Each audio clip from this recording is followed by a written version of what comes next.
жив Бог Исус Христос от Назарет! Слава! Брат Юсеин, ето ти заставаш пред всички тези свидетели, заставаш пред ангелите и пред Господа и обещаваш ли да служиш с цялото си сърце, с целия си ум и с цялата си сила за нашия Господ и Спасител Исус Христос? Амин. Обещаваш ли в дни на напаст, в добри дни, в лоши дни, да служиш на нашия Господ и Спасител Исус Христос? Амин. Приемаш ли Исус Христос за свой Бог и личен Спасител?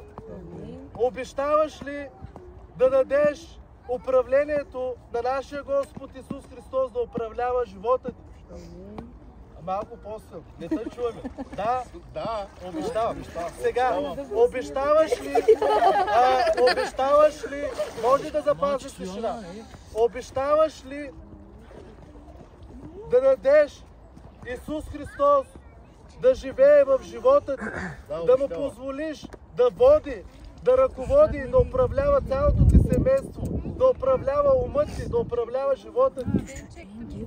И затова ето ние сме свидетели пред всички и ние те потапяме в името на Отца, Сина и Святия Дух. Амин!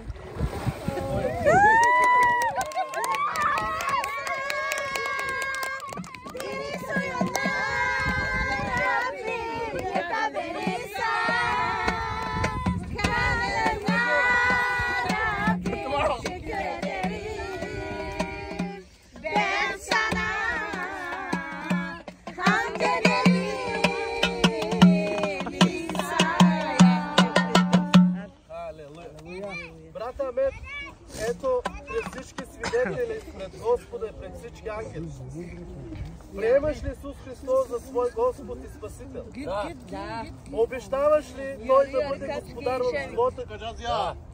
Обещаваш ли, че ще го обичаш от всичко най-много около тебе? Обещаваш ли, че ти ще дадеш контрола, Той да контролира твоите чувства, емоции и да живее в живота ти? Да. Ние те потапяме в името на Отца, Сина и Святия Дух. Амин!